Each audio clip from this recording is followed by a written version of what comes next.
Let's begin by reading the Transfiguration again. We'll read right up to the healing of the epileptic in verse 14.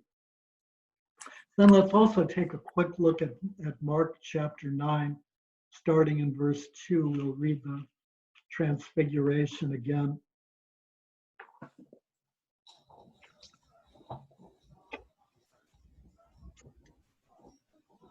After 6 days, Jesus took with him Peter and James and John, his brother, and led them up a high mountain apart. And he was transfigured before them, and his face shone like the sun, and his garments became white as light. And behold, there appeared to them Moses and Elijah talking with him. And Peter said to Jesus, "Lord, it is well that we are here. If you wish, I will make 3 booths here, one for you, and one for Moses, and one for Elijah."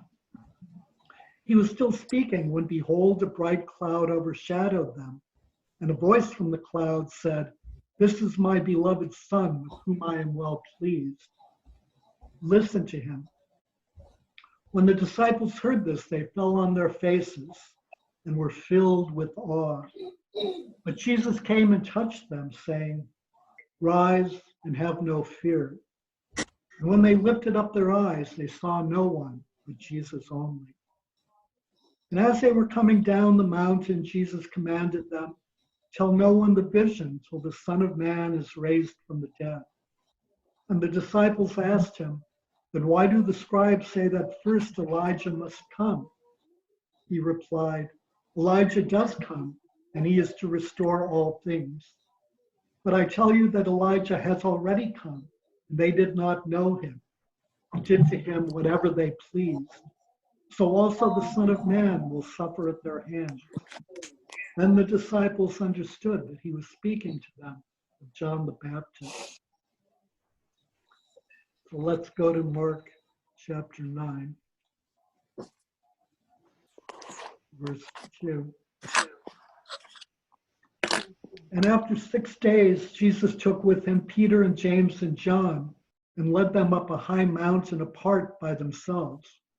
And he was transfigured before them, and his garments became glistening, intensely white, as no fuller on earth could bleach them.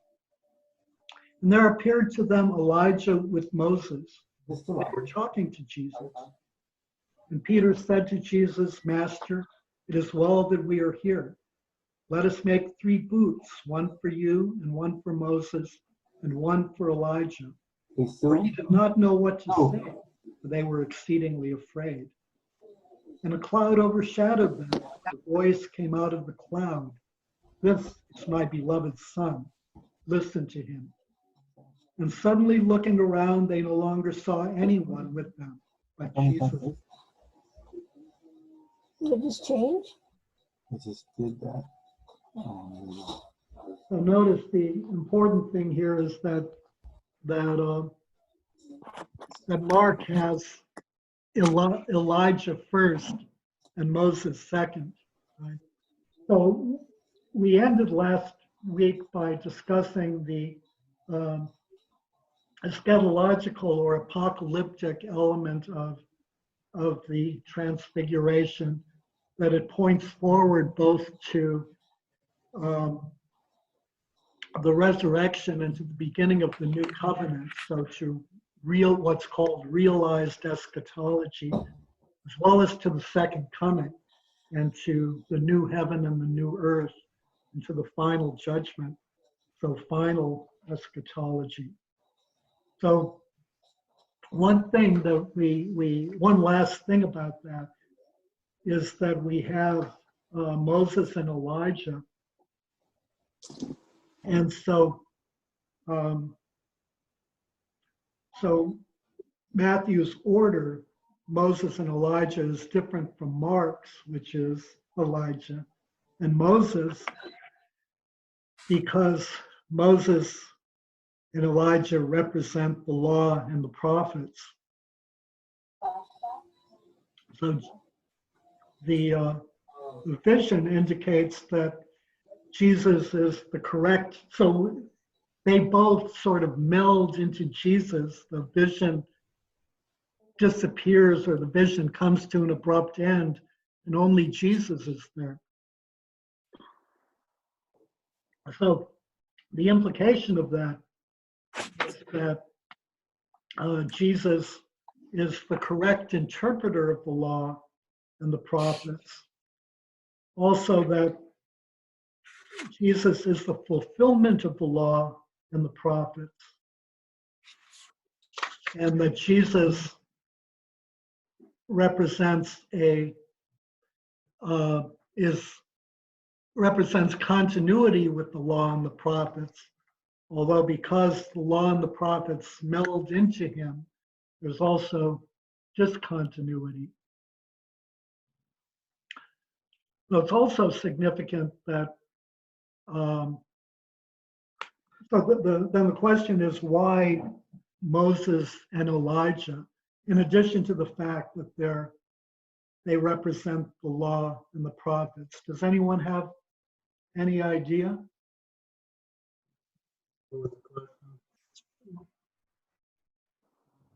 Fulfillment of what was written in the Old Testament.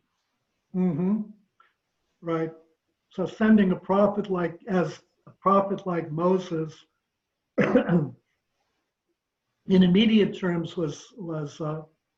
could be interpreted as both Joshua and later as Solomon. But eschatologically, it's also interpreted as Jesus. And then we read the passage from Malachi. I will send you Elijah. So they themselves are both clearly eschatological, their presence in the Transfiguration. Is there anything else?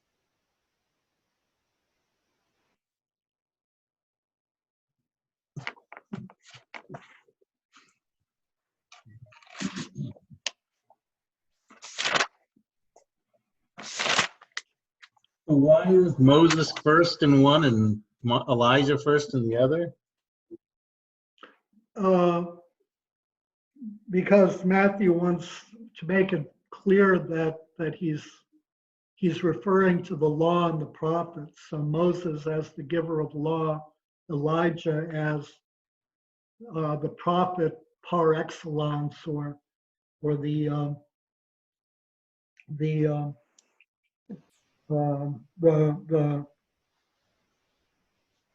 sort of supreme representative of the office of the prophet.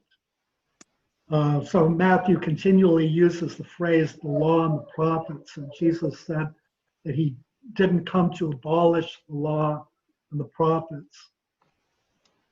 In chapter 7, he says that he summarizes, this is the law and the prophets.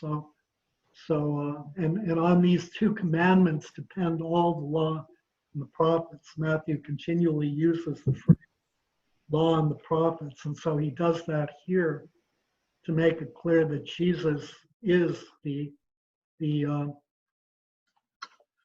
representation in one person of both the law and the prophets.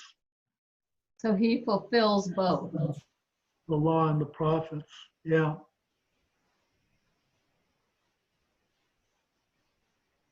So, in addition to that, they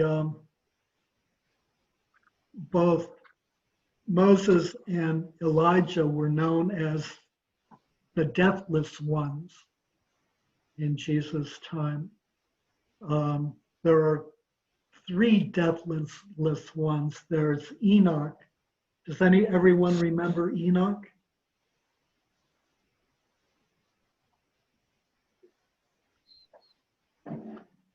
Not I. What? Not I. Genesis chapter 5, verse 20. What is it? Say that. Genesis chapter 5, verse 20. Oh, okay.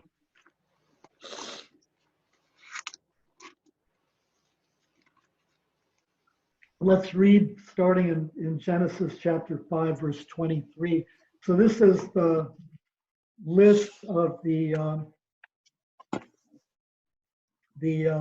ancestors of Adam and Eve and Cain. And so in each case, it sort of lists their offspring, tells how many years they lived, and then it says, and he died. So for Enoch, it's a little bit different. In verse 23, it says, when Enoch had lived 65 years, he became the father of Methuselah. Enoch walked with God after the birth of Methuselah 300 years and had other sons and daughters. Thus, all the days of Enoch were 365 years. Enoch walked with God, and he was not, for God took him. So the implication is that Enoch didn't die, that he was presumably assumed into heaven, and so therefore he was a deathless one. It looks like we have 10 minutes left. So they were the deathless ones. Look at Deuteronomy chapter 34, verse 6.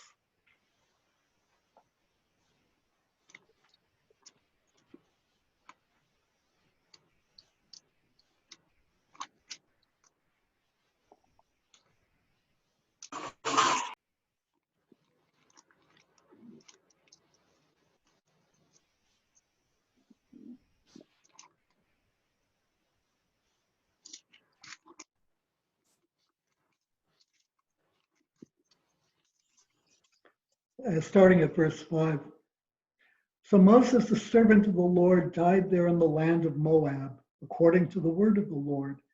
And he buried him, that's Joshua, in the valley of the land of Moab, opposite Beth Peor. But no man knows the place of his burial to this day. Moses was 120 years old when he died. His eye was not dim, nor his natural force abated.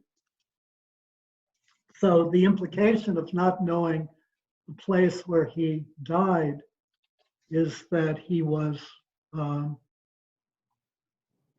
not buried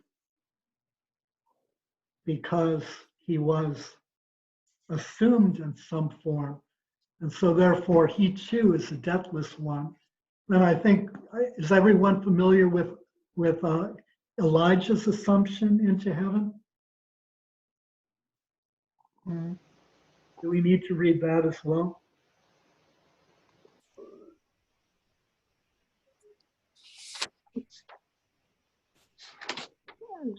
Second Kings chapter 2, verses 11 and 12.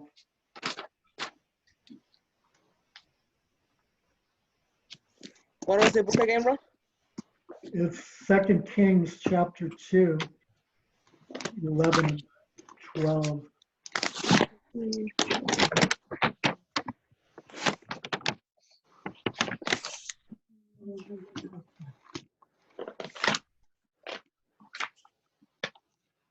And as they still went on and talked, behold, a chariot of fire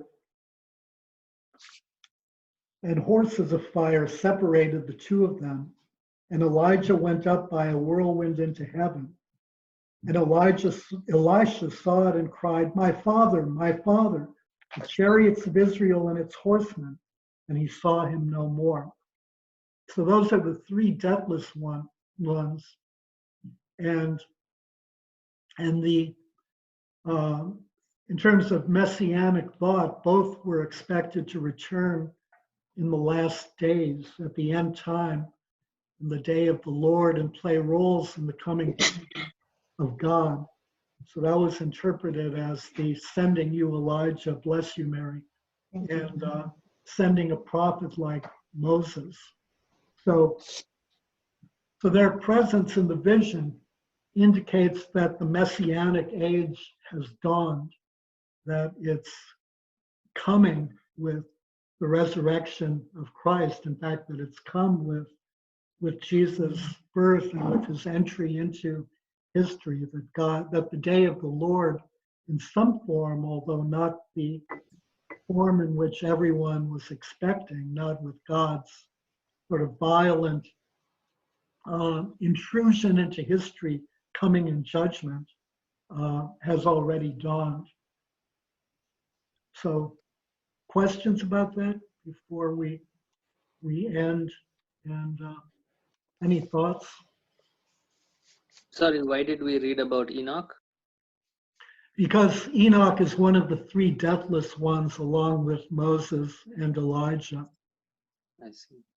I mean, it's sort of important to know who Enoch is.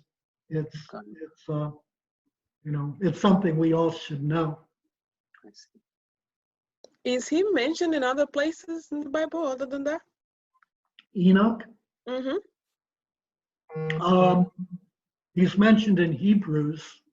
I don't think he's mentioned elsewhere. Okay.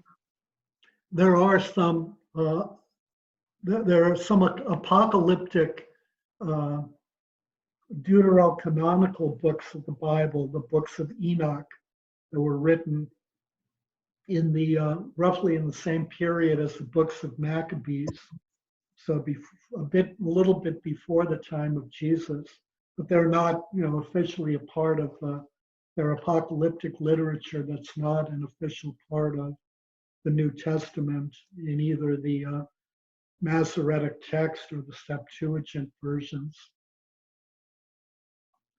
So the important thing here is that the day of the Lord has dawned in some form, and that's part of what the Transfiguration means. It looks forward to the second coming, but it also indicates that the day of the Lord has already come, that the day of the Lord is here.